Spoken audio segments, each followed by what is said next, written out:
Good afternoon, and welcome to another segment of the Sports Arena. I am one of your hosts, Ruth the Truth, and I will be accompanied by my two friends, Eric Wilson and Michael Caratanudo. Will be joining me today to talk some NBA. The NBA playoff picture is clearing up, as well as the NFL is kicking off tonight. Eric Wilson, how are you doing? Oh, Ruth, I'm happy to be back. I'm happy that, we got sports back in our life. I'm very thankful, and I'm just thankful to be a part of the team. So thank you. Appreciate your love. What's up? Thank you. Yeah, there's so much sports going on. I even found myself watching the U.S. Open with Serena Williams making her strive for her 24th title. Michael Caratanudo from Believe in the Pac-12. How you doing, buddy? Awesome. I've been watching the U.S. Open too. I love the U.S. Open. That's like a bucket list. We should do that. Right. No, I mean, not just the U.S. Open. I meant the whole Grand Slam. So start off in Australia, hop over to France, then go to London, and then come back to New York. That would be a great. We need to get that sponsored. But Eric, come on, let's make that happen. I would love to go I'm to do that. That's a bucket list thing right there. I do feel bad for Novak Djokovic. I know it's the letter of the rule, but they always send balls back to the people at the line. And that woman did get dinged hard. So, I mean, he probably maybe. Yeah, I saw that. So but the rule's the rule. Yeah, so she got caught in the throat and she was escorted off the tennis court. Was she okay after that? Does anybody know the follow through of what may have happened to her? She was okay. I mean, he made a statement, obviously apologizing. I mean, it's not like he's had the career of, John McEnroe, where the dude's constantly. Knew you were going to bring that up. You were going to bring me. I mean, I love McEnroe, but how could you not love him? But I mean, he was a good player, but when he argued, and most of the times he was right, but he didn't have video review. He's got to be just cringing every time he does a broadcast. There's video review that how many more he wouldn't have had to get into arguments and how many more calls he would have won. But no, I mean, hey, look, Lindsay Wozniacki said it the best. The rule's the rule. She knows Joker, and she's like, he's not that guy. Yeah. Which is unfortunate because it looked like he was rolling to another title, but that's just me. Speaking about rolling to the title, we are going to kick off with the NBA and the playoff picture. So LeBron James had put away Game 3 against the Rockets. Eric Wilson, I'm going to take it to you. What do the Rockets need to do to be able to maybe take this to a Game 7 and make this a little bit interesting? Yeah, first and foremost, I don't think there's going to be a Game 7. And unless, Houston can find a way to kind of step it up a little bit, and if Brody and the Beard need to recapture some of that OKC magic from when they used to be together, game's not going to go much further than Game 5, in my opinion. I have nothing but respect for Harden, but you know what? It's one of those issues where they still haven't established who the true number one is with regards to Harden versus Westbrook. And what kind of pains me a little bit is I like these guys. I want to see them be successful. I apologize, guys. My phone is blowing up here because we got so much stuff going on. Give me 2 seconds. I am just of the mindset that right now we know what playoff LeBron is going to be like. AD is coming into his own.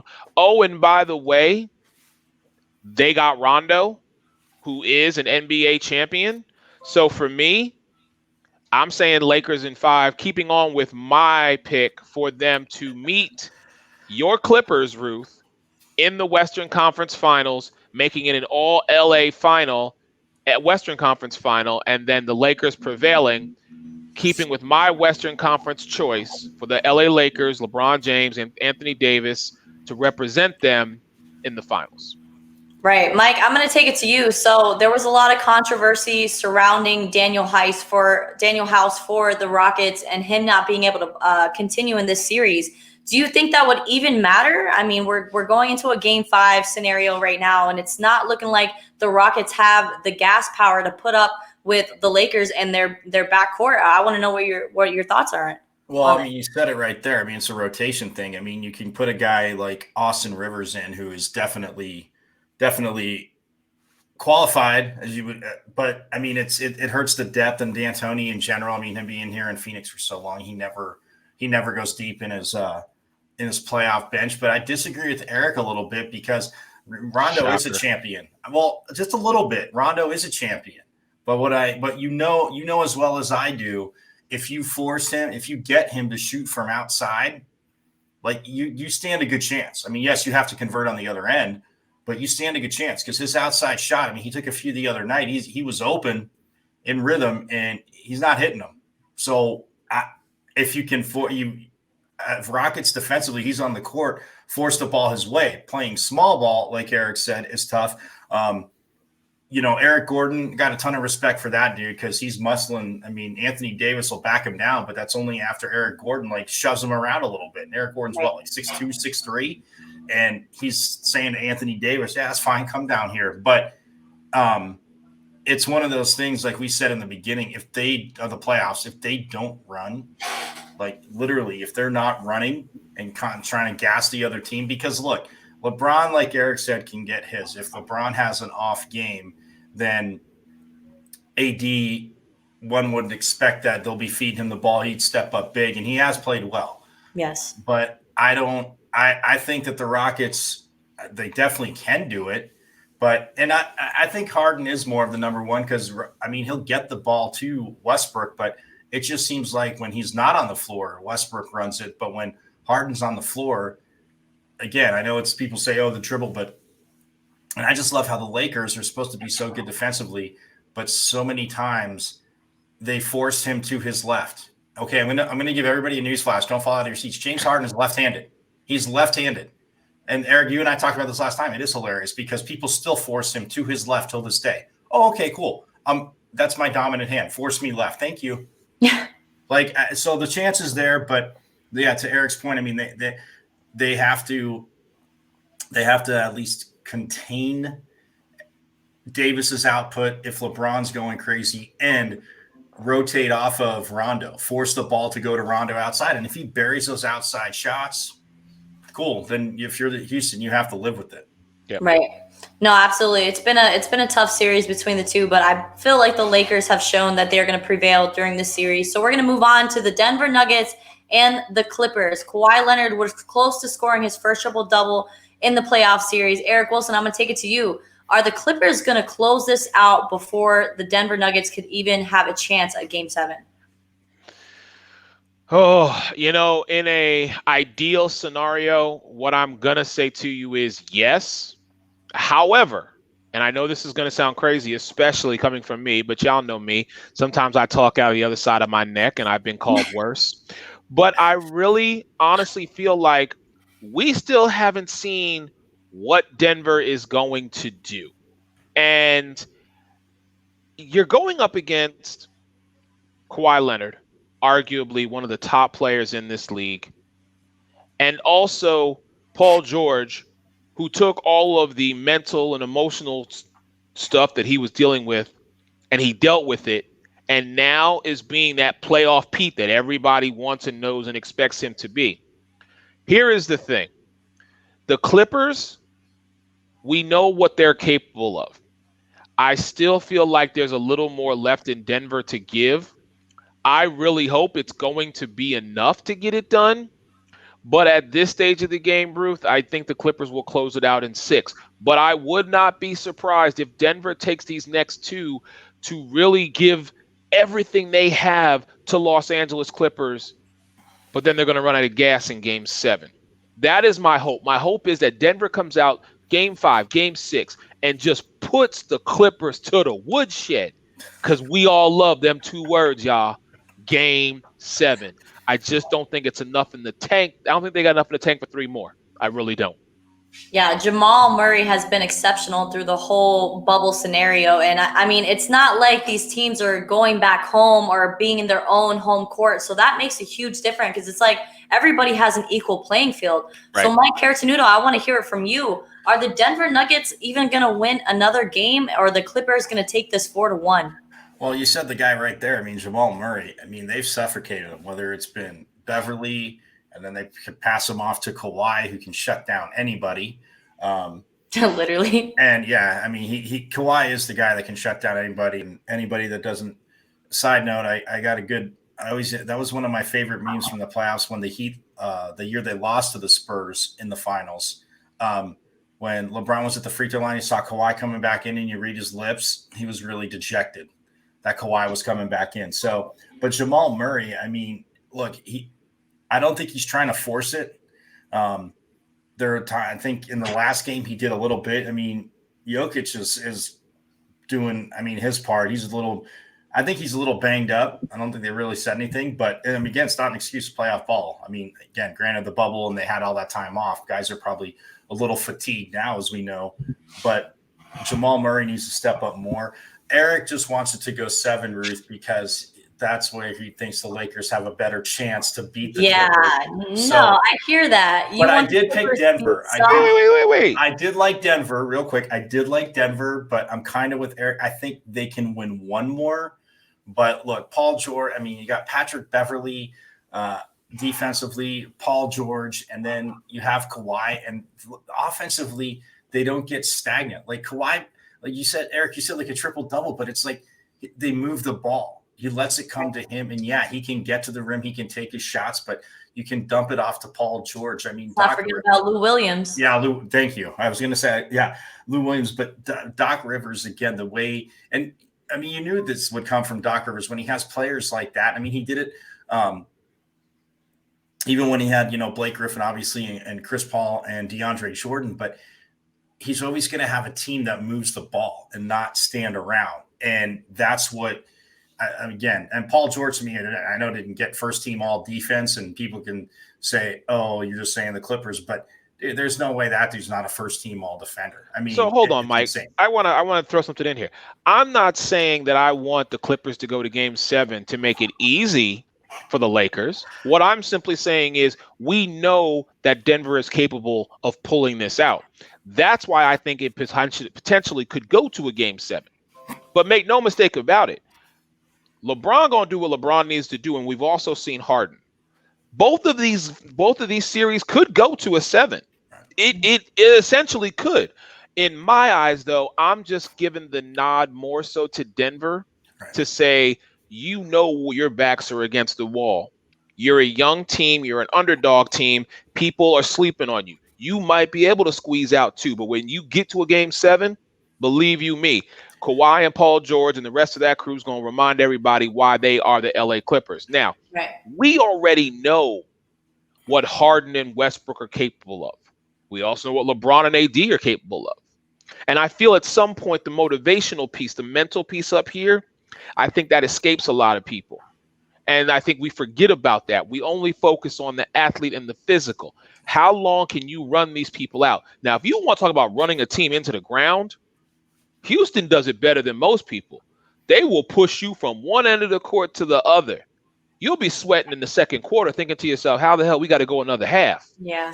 But we're not seeing that with them. And that's why I say to you, I give the nod to LeBron and AD to close their series out earlier than I do Kawhi and Paul George to close out the Nuggets. Well, Eric, to piggyback off that too, is Houston's switching as everything. Since they're undersized, in a way it doesn't matter. But I think the one thing the Lakers learned, and you saw it especially in this last game, is that it got Gordon off of Anthony Davis. And even though he's a lot shorter, physical wise, he's getting a little leeway down in the post if Anthony Davis is trying to. I mean, yeah, he can't wrap him up and tackle him, but Houston switching everything kind of helps preserve energy-ish. But Eric Gordon can't switch off of AD when he's in there. That's the problem, and that's where AD gets even the bigger advantage.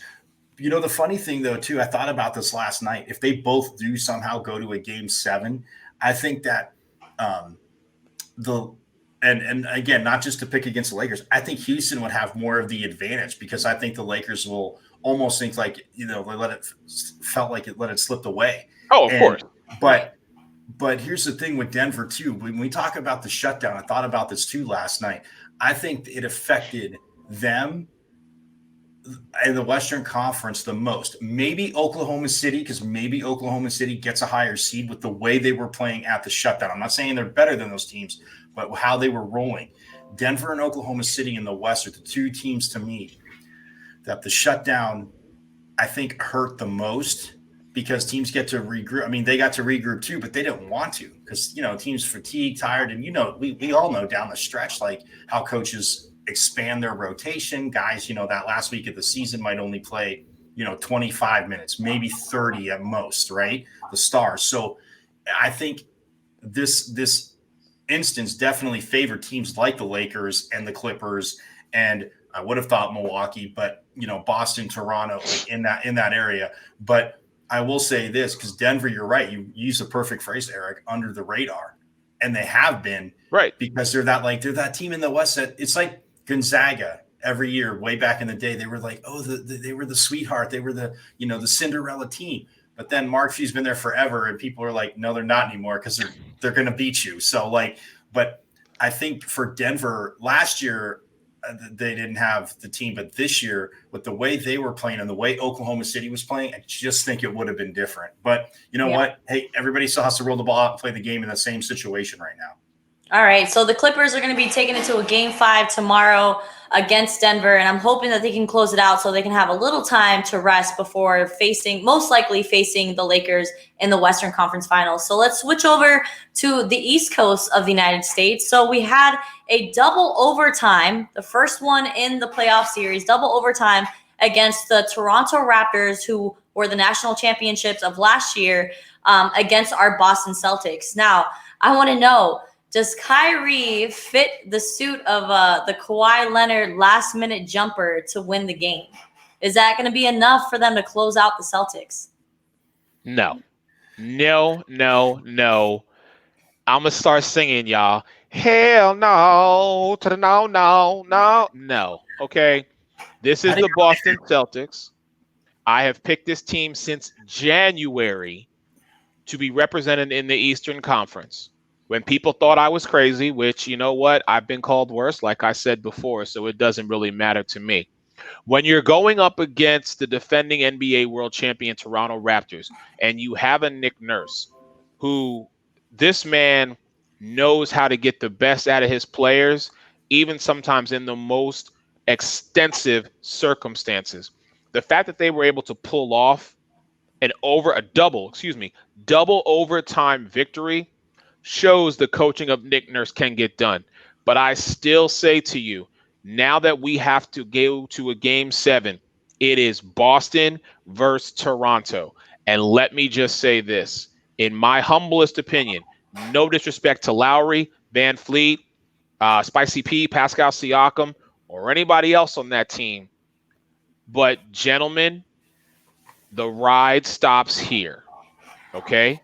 Brad Stevens is going to make sure, above and beyond anything, that this team is set, locked, loaded, and ready to go to face Toronto in this Game 7 matchup. I love this matchup. I think this is probably going to be a classic, one that I'm so excited to see. Again, love the champs, but I'm still riding with my pick from January in the Boston Celtics. Tatum, Brown, Cantor, Kemba. To me, it just speaks to there's more to this team. I'm treated like back in the day, my favorite cartoon of all time, Transformers. There's more to this team than meets the eye. And we're going to get a taste of it Game 7 against Toronto. I appreciate your take on that, Eric. I'm going to swing it over to you, Mr. Caratanudo. How do you feel about the Celtics being in trouble for Game 7 against Kyle Lowry and the Raptors? Well, just like Eric picked the Celtics, and I like that pick, I said even back then, nobody's talking about Toronto, and especially in March when it shut down, nobody was talking about Toronto. They're like the Clippers of the West. They are deep. They can go 9 deep, and it's not just guys taking up minutes. Where I disagree, I thought where Brad Stevens always has his teams ready is defensively in their rotations. Those 2 threes that got hit in the first overtime, one in the first overtime and one in the second overtime, Kemba Walker's defense was absolutely pathetic. And Eric knows I love Kemba. I do. But he ran at a dude. I mean, it's like when sports crossover, it's like in soccer. I'm not going to sprint full speed at Eric when he's coming towards me, because my momentum is going to take me by him if I miss the ball and leave my defense hanging out to dry. Kemba did that twice, and again, they hucked it out to the 3-point line. They got the hoop. Look, both teams are equal. It's awesome because it is a Game 7. to me, it is a coin flip. I'm like Eric, though. I'm sticking with my pick of taking the Raptors because, again, they are the defending champs. And if any other team seemingly, or, LA or any of the LA teams or anyone else is defending champs, they'd be talking about them. And I just think that it'll be a great game. It'll be just like this. I don't know if we'll go overtime. It'll be a close game. But I think that the Raptors eke it out. And like all the examples, Van Vliet has been solid. Obviously, Kyle Lowry had a big game. Siakam, Serge Ibaka is another player. I mean, off the bench, a guy that has played at a high level, and you get him off the bench, and it's like they don't drop off. So it's going to be a tight matchup. I mean, in a way, I wish this could be the Eastern Conference Finals. I love that. I agree with you, Mike, on that. I wish it would have got set up differently because I think, no disrespect to Miami because what they did still needs to be resonated with. But Jimmy Butler is just truly playing on that next level. He's ready. He's hungry, and he's going to make sure his team is set up. But I would like it to be Boston versus Toronto in the Eastern Conference Finals. I know we're not going to see that. You are hoping it's Toronto, Miami. I'm hoping it's Boston, Miami. What I don't want and what I hate to see is, okay, let's look at the trend here. So Milwaukee beat Orlando 4-1. Miami beat Milwaukee, and that was what, 4-1? 4-1. 4-1. I don't want either Boston or Toronto to beat up on Miami 4-1, because then for me it's just like I feel like as a fan I'm not getting my entertainment value. It's like, all right, 4-1. That was going to be my next question, gentlemen. Who is a better matchup for the Miami Heat, and who should the Heat be pulling for in the Raptors and Celtics matchup? Well, I literally think the Heat will say I don't care. Right. But if I'm the Heat,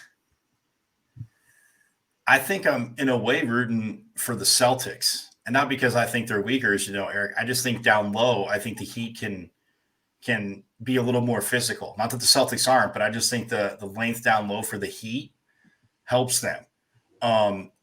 But either way, I mean, I'm with Eric's last point on that. I mean, I hope it's not a 4-1. I mean, if it's 6 games, I'm cool with that. But it's one of those things where either team. And yes, they have the momentum, and they're getting a nice little break from playing. So either team's going to be tough for the Heat, but I just think that the Raptors might be as long as them. It would be interesting. It'd be very interesting to see. So I'm either one. But Eric, real quick, I was going to say to you, hindsight's 2020, but maybe basketball should have talked to the NHL because the way they did it, and I'm not picking on you because your Flyers got eliminated. They've had a hell of a season, as you know, and I complimented them. But way they did it, they took 24 teams. The top 4 teams in each conference played a round robin for seeding.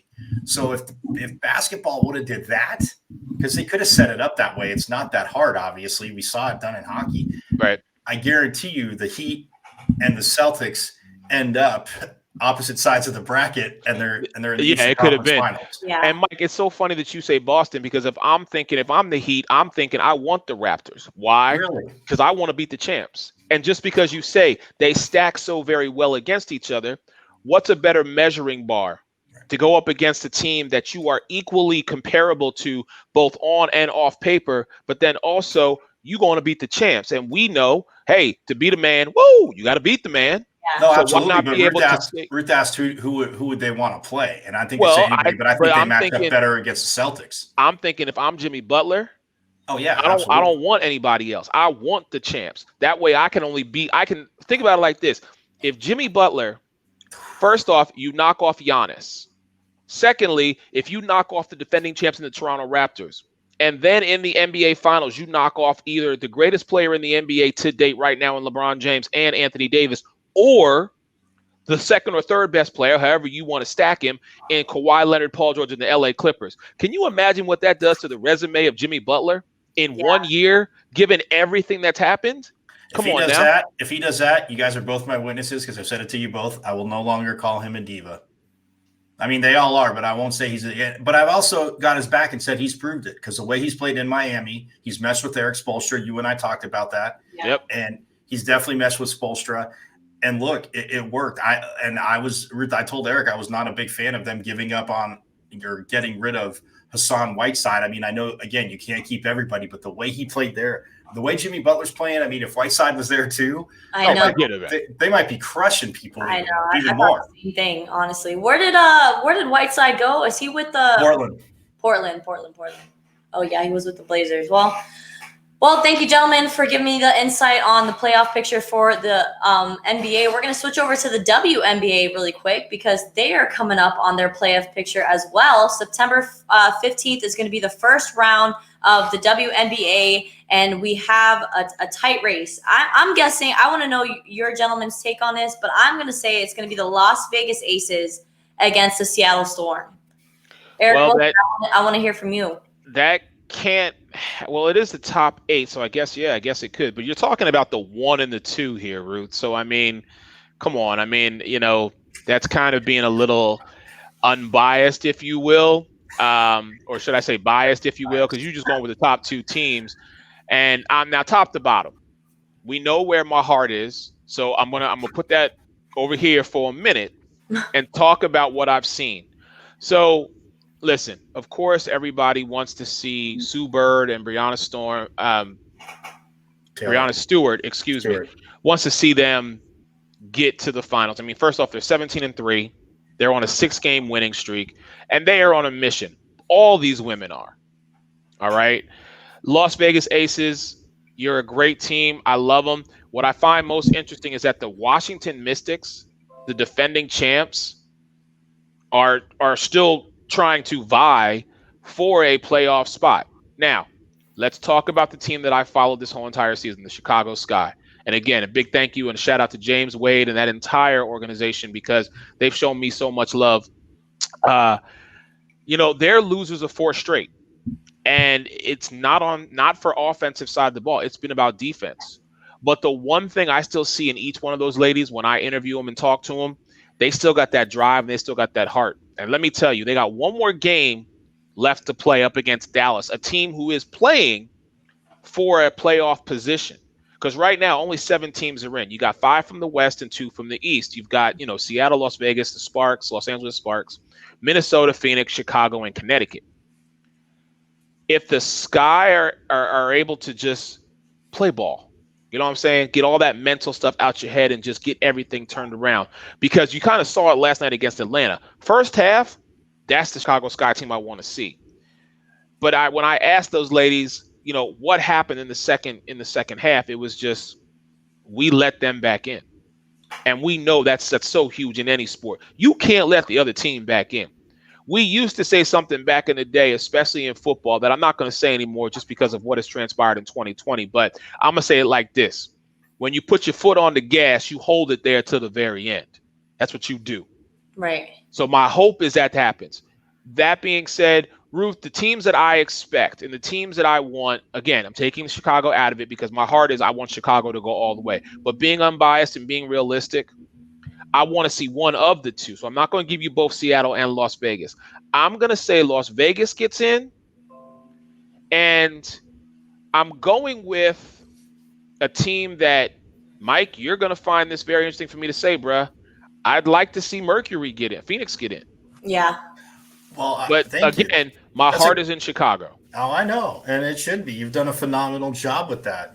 Who'd have thunk a guy that likes the Eagles can put something that phenomenal together and give those women the credit they deserve. But no, I'm just kidding. You rock. But hey, I sold you when the 4 of us, actually with Jake too, talked about this in the beginning with all the trades they made, and I sat here and read them off to you, mixing around, take a minute. The Mercury will win it, and so to me, it doesn't matter who they play. Like they know how to win it. They've been champs. So yeah, I mean, it's been they got the season in, and like I said before, I'm still kind of bummed that it's, at the same time as the NBA. I get it because Eric, you did bring up the great point, which I kind of skip. A lot of these women are playing in Europe too and making a little more scratch over there. So hey, good for them. It sucks that they have to do that, but good for them. Yeah, man. You know what? Speaking on that really quick, I was on the Martin Gramatica show last week, and we talked about that. And when I finally did my due diligence, did my homework, and realized the amount of money these women make to play, it's pennies compared to what the men make. Yeah. Ladies and gentlemen, we need to put women at an equal level because they are going out there busting their ass. I mean, just I have been my eyes have been opened up to the WNBA. I mean, I knew what women got paid versus what men got paid was not fair. This to me is just downright disgusting. Well, You here's got a something that makes guy it in even Terrence worse. Ross has a 4-year, $88 million contract for the Orlando Magic. The highest paid woman in the WNBA is DeWanna Bonner, and she makes $125,000. Right. Wow. Well, here's the thing that it's Wow. sick. It is. It's crazy. Here's the thing that gets me even more. I get when they started in '96. If you're the NBA marketing wise, you can't really force sponsors. You don't want to, push them into, okay, if you do this with the NBA, you have to do this with the WNBA. They're all about making money too, getting their product in front of eyes. Everybody can understand that. But here's the thing: if you're the NBA or the NBA, you have to have kind of set up marketing things to go with both, because companies will get in. Like you said, it's one of those things where, I mean, being out here in Phoenix, like I said, once Diana Taurasi got here, there was that years that she got that huge contract over in, what was it, Turkey? Yeah, Turkey. Yeah. I want to say she got that huge contract and didn't play. I'm like, good for you. I wouldn't either. I mean, people were all upset. I'm like, oh, so you're going to just tell her to stay here to make less when she can literally go make 15 times what she's making here for 1 year. Right. Wow. So it's insane. But the marketing, to me, they've always done a good job about marketing the WNBA, but it's still owned by the NBA. So I know there's that interest there. So you could always dump more marketing dollars into it, which to me, or get companies to sponsor. So that's what's frustrating to me the most. But either way, circling back to this, like Eric said, the Mercury, look, I would love to see them beat the Storm. Oh, wait, they did that last night. Yes, they lost the night before, but on the back-to-back, the Mercury showed them, look, we just wanted to learn what you do, and we'll own you. Yeah, they went into overtime, and they won 100-95 against the Connecticut Sun. Yeah, so I love, again, just they have the championship experience. The only thing that frustrates me, I think I mentioned this to you too, Ruth, is that even for NBA, but I said this to Eric, I've obviously have never been 6'8", 6'9", but when I'm a foot away from the basket, if I'm 6'9", I just don't understand how you miss a layup. Like, I'm sorry. And when Brittany Griner does it, I literally want to, like, I have to have nothing in my hand because I will literally just crack it. Even when I watch the NBA, a dude 6'10" and he misses a layup, like, I'm just baffled. But like Eric said, we've never been there, so that's the other side to it. But yeah, if they get everything going right, there's no reason why, 13-8, they're just kind of chilling. They won 5 in a row, then they lost 4 in a row. I think they lost to the Sun and then beat the Sun. So they're 13-8. They're sitting at number 5, just letting everybody know, like, hey, that's fine. Don't talk about us. Don't worry. And Mike, I want a Chicago Phoenix final, right? Oh, absolutely. I would love that. That's my thing. I'm pulling for that all day. Courtney Vandersloot, come on, we're pulling for you, girl. Absolutely. I'm telling you right now, if Courtney Vandersloot does not get MVP this year, I'm bitching and complaining more than I bitch and complain when Dallas beats Philly. I am. I'm gonna flip tables and everything else. Courtney Vandersloot, MVP. All you need to know. Most improved player. Yeah. Kalia frickin' Copper. That's my girl out of Rutgers, Philly all day. I'm telling y'all. Right, Eric, you're looking at it like I do with college football when I look through maroon and gold colored shades of my eyes, that's all I see.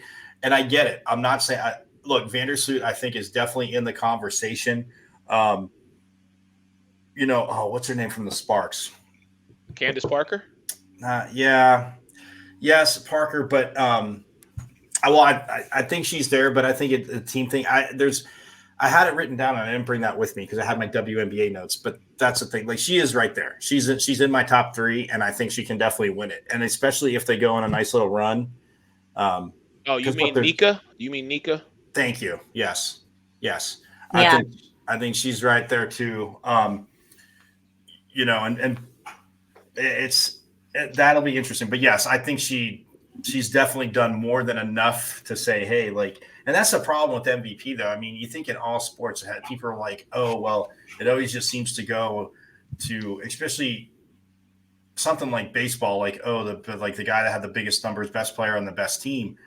But except for the year A-Rod won it. And then when I look at basketball, a lot of times there's so many other guys I would have voted for, or women that I would have voted for MVP that got it, not just to be different, because it's like they actually may have not had a great season, but look what they did. It would have been a lot worse if you look at the big picture. So I'm with you. I could spend the rest of this show talking about what Vandersloot has done and is deserving of MVP, but we ain't gonna get into that. I'm gonna let Ruth keep the show moving. I'm gonna shut up, but I'm just saying, Courtney Vandersloot.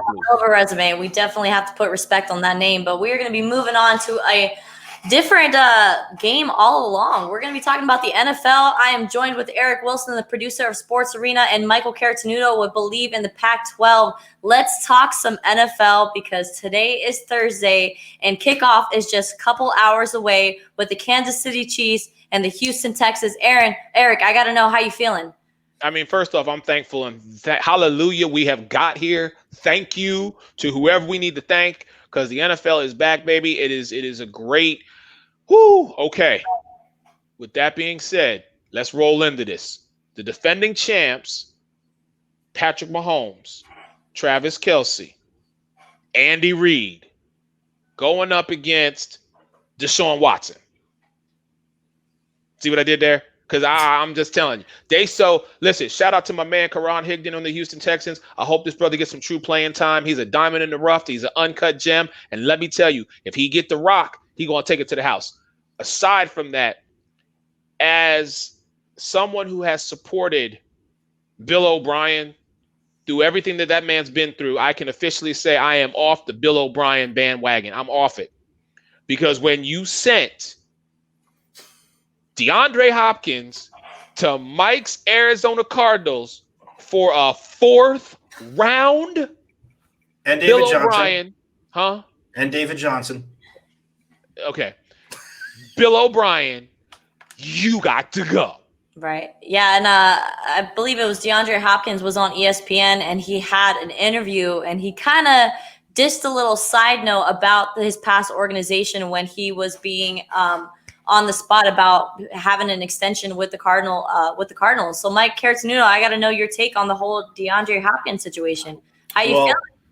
He happy. Look at him. He can't stop smiling. The man's so happy. I text you when it first broke, and I saw the breaking news. I go, Eric, this has to be a punchline. Like, if somebody in Arizona started this rumor, like, there's no way.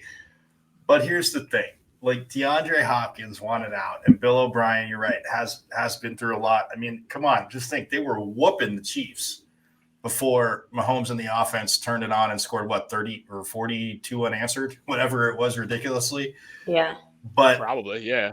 I will say this, that to answer your question about DeAndre Hopkins, the guy is he's a phenomenal player. He went through a season. I don't know if it was last season or season before, like you mentioned it, Ruth, but the guy didn't drop a pass. Like, that was thrown to him, and that's sick. The fact that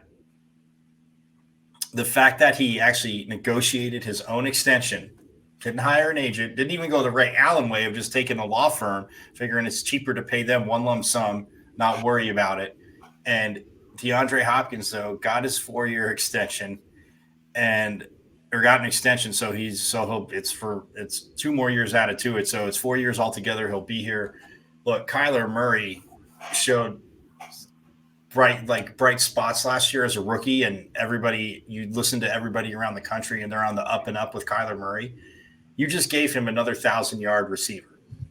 Oh, on top of the Larry Fitzgerald. If you could just put him in the Hall of Fame the day after he retired, Larry Fitzgerald, and then you have a young guy like Christian Kirk.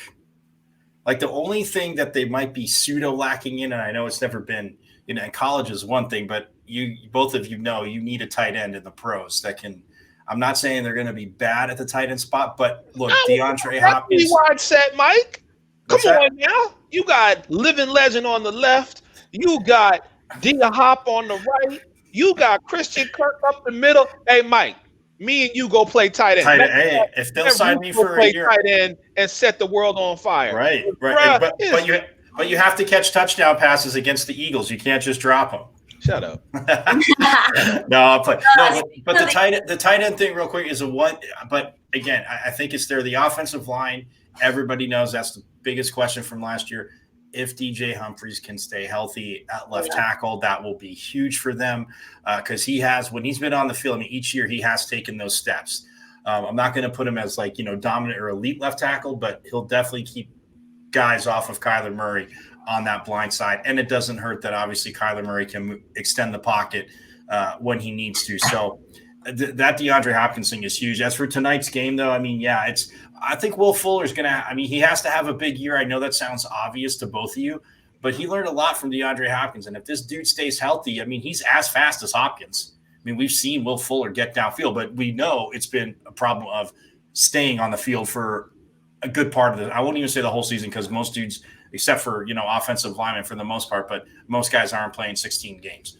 But if he does stay, if Will Fuller takes that next step, look, David Johnson has something to prove. And yes, David Johnson and DeAndre Hopkins are going to be linked now for the rest of their careers. We know that.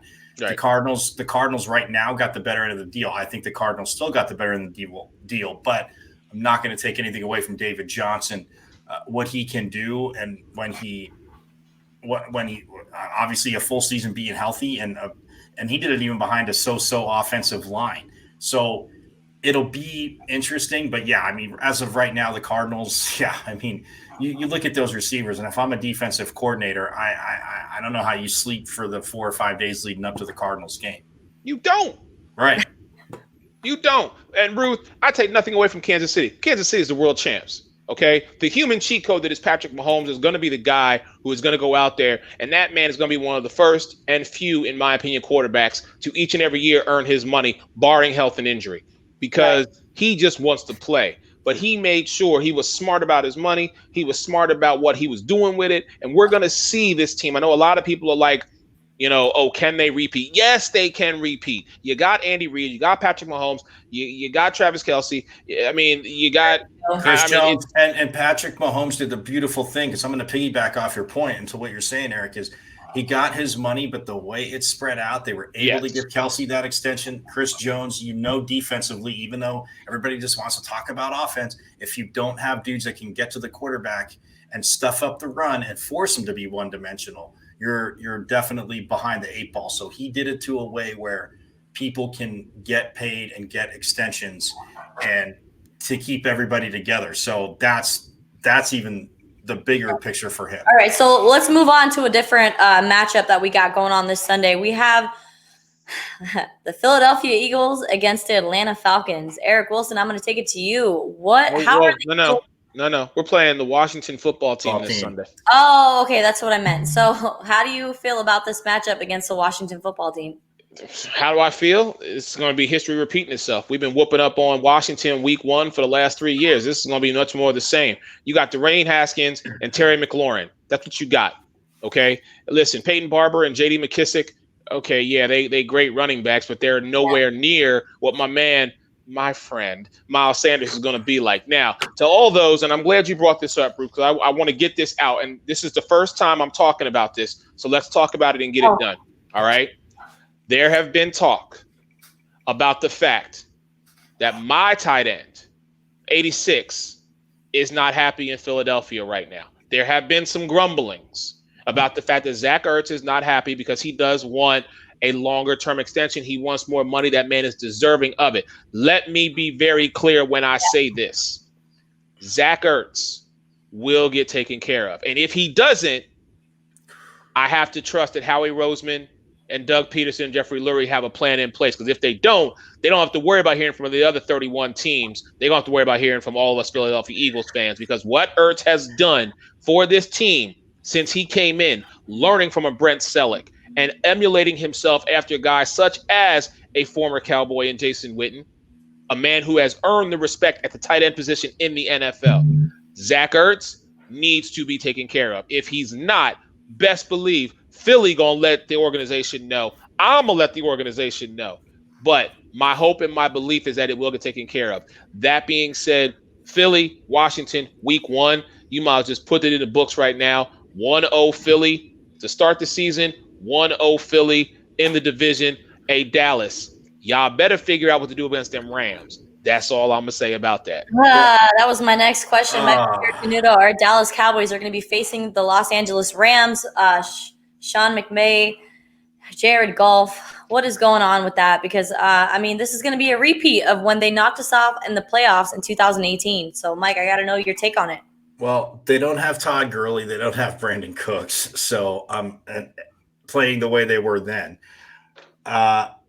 They wanted, obviously, of course, they want the Cowboys to play the Rams and open it up on Sunday Night Football, because who's going to draw eyes to the TV? The Cowboys. I know it. No, it's Eric, the Rams opening up their new stadium. Yeah, and who's in it? Who's opening it up for them? The Cowboys. They wouldn't put the Browns in there. They wouldn't put the Bengals in there. So we know it's okay, Eric. To your point, real quick, Eric, if they can say they have a plan, if they do not extend Ertz, Ruth, I'm just going to say he's going to look beautiful with a star on the side of his helmet. He's going to look very beautiful. Yeah, he will look very. Hey, I will cut you. They might have a plan. They don't re-sign him. They don't re-sign him. They are that is Jerry Jones coming after that ass. As for the Cowboys Rams game, Ezekiel Elliott, I think, is going to be one of the biggest beneficiaries. I don't think he's going to have, because Mike McCarthy, we know, never really had a running back for a long extended period of time of Zeke's caliber. He had good running backs, had very solid running backs. But here's the thing. Zeke in this offense, I think, is actually going to benefit more. So it's almost like addition by subtraction. He might not have to carry as much, but he's still going to have as many yards. Right. So I think that'll be very interesting for the Rams. Look, a lot of them are picking them to battle with the take the last spot because of what the Cardinals did in the offseason with Hopkins, and it's Kingsbury's second year. It'll be an interesting game, but I'm with Eric. It's on the road. The Cowboys are going to christen Sophie Stadium with their 1-0 victory, and Amari Cooper, to make Eric even happier, is going to have a big game, just like when he used to tear up Philly's secondary, just like everybody else did. As long as you don't leave him on the sideline in the most important game that you need to get to the postseason. When he's hurt, he's on the sideline. Suck it up. It was his shoulder, right? Suck it up. Yes. You want to get to the postseason? Suck it up. Just like when, I understand, and believe me, the clapper's gone, so I have a much more positive outlook on this. I'm actually gonna miss Jason. Oh wait, no, I'm not, because we're gonna see him on the Giants. Yeah, exactly. Giants.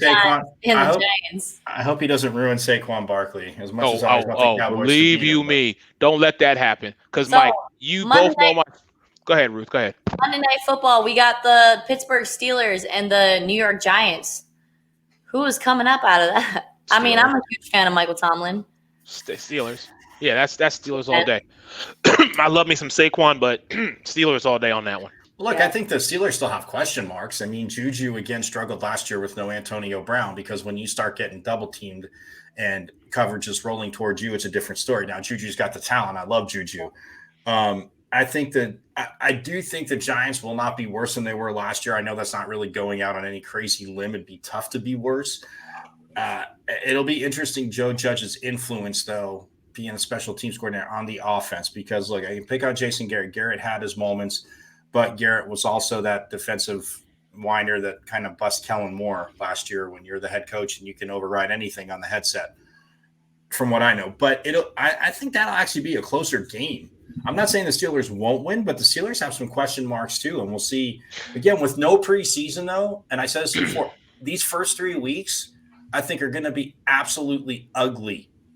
Absolutely ugly. I agree with you, Mike. I really do. I think that, because there was no preseason, there was limited amount of OTAs. I think what's going to happen is we are going to have to wait until weeks 4 through 6 to really see these teams evolve. So anything is possible the first couple of weeks, right? Because they didn't get a dress rehearsal, or they didn't get a chance to really see what their rookies are going to be like. And I understand there's a lot of stock in guys like Joe Burrow and guys like CeeDee Lamb. Right. However, until I know what they're capable of, I can't get behind the product just yet. So I hope that Dak leans on Zeke leans on Amari Cooper for the first couple of games, the same way I hope that Carson leans on Ertz, leans on Deshaun Jackson, and leans on Miles Sanders. You want to use that nucleus, that base of foundation, if you will, because well, that's the thing. I'm with you. I'm 100% with you. You know why? You're 100% right. I think that the more seasoned coaches, it is going to look like mid-90s football again, Eric. I think the first few weeks, they're going to pound the rock. And it's just like, related. We're talking NBA. If you're missing a bunch of threes and outside shots, what does every coach tell you to do? Get to the rim, lay it up, see the ball go in the hoop, Well, get the offensive lineman grinding right away and pushing people around. I'm not saying there's not passes, but we should have a fun contest. We should do over-under interceptions the first 3 weeks of the season, because I think the first 3 weeks, we should come up with an over-under, have a fun little contest with it. You already owe me one sandwich. So this is true. All of us should do it. Me, you, Ruth, Alex, Jake. We should come up with an over-under for interceptions. First 3 weeks, so that's 40 some odd games. I'll put the over-under right now I'll put it at 90. Wow, that's pretty good. See, I would have been a whip. I would have said like 55 and taken the over. No, but 90 first 3 weeks. Yeah, because you got 40 some games. You got to figure. Yeah, because there's no bye weeks. Even if one team, you got bye weeks week 3, but even if teams get one interception each, right. That's true, because that's 32 teams. Yeah, that's right. That's 32 teams. So if each got one in 3 weeks, that'd be 96. 96. Yeah. Okay. Wow. So that's why I'm saying, I'll put the over right now. If you ask me, I'll put the over under at 90 and a half, I think. Fair enough. 90 and a half. I'll put the over under at 90 and a half. Wow, that's good. I'm curious to see what that's going to be like. You gonna take the over? I'll take the over right now. Wow. We all got like a little sandwich on it. Nothing crazy. That's what I say we do. Wow. I go over. So Ruth, I know you were busy, but Mike and I have decided that we're gonna do over under on how many interceptions in the first 3 weeks of the regular season. The over under is 90 and a half. Nope, can't hear you. Say that again. The 90 and a half interceptions. Yeah, over under for the first 3 weeks of the season. All the teams combined. Everybody, how many interceptions are thrown? Okay. So I went over. I want to say under, just because I feel like 90 is a really high number. But I mean, they are going to be shaking off the rust. It's first week, But 90 is a lot. That's a lot of interceptions through 3 weeks, though, and not having any. I thought you said the first week. No. 3 weeks. The first 3 weeks. I would still say under. Okay. I went over. Eric. Oh, by the way, we all have a sandwich on this. Okay. So are we tallying them as the game goes on? Well, listen, we'll get the numbers. Stats. Yeah, we'll look at the stats. So if I say 90 and a half, I'm going to take no, that's my number. My number is 90 and a half. That's where I'm at. Right, you said, but you got to go over under. That's the game. I'll go slightly under than that then. Okay, so I say under. I say under by at least 10. Wow. Well, no, I'm only saying under by 2 or 3. Oh man, I'm rooting for these guys to throw picks. Oh, except for the Cowboys. Everybody else except for Dak Prescott. Right, everybody else exactly. But no, and the other Monday night game is going to be interesting too. Is the Titans and the Broncos? I think the Titans crush them, even though it's Von Miller just got hurt, but I mean, I think they're looking for what was it, Clay?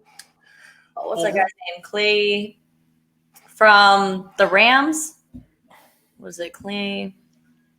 Oh, wait, no.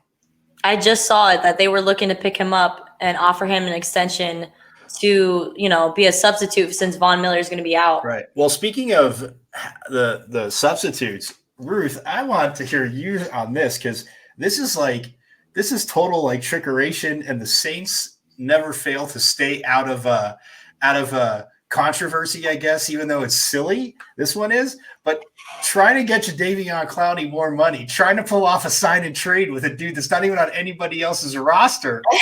I love Sean Payton. I love the creativity, man. It doesn't. I mean, the NFL said, "Okay, bye. Good luck with that." No, not happening. Yeah, not gonna happen. But good for the Saints for Clay Matthews. The Broncos are going after Clay Matthews since Von Miller is hurt now. That's well.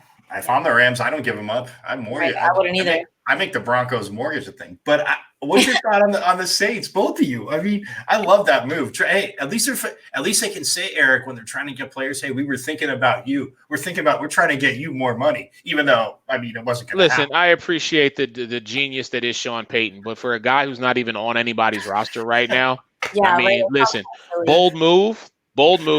I hope Clowney gets a deal somewhere. No, he did. He signed with Tennessee for 17 Oh, million. that's right. That's right. The one-year deal with the Titans. Right. So, you know what? Best of luck to him there.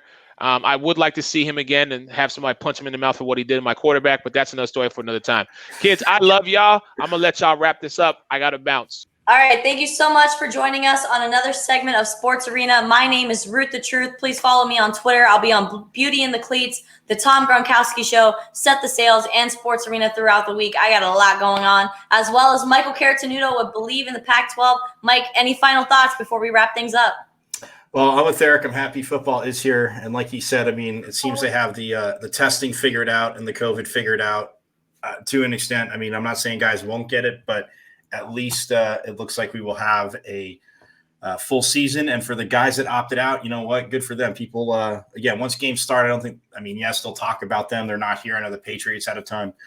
But, hey, they did what's right for them and their families, and good for them. But at least football is here.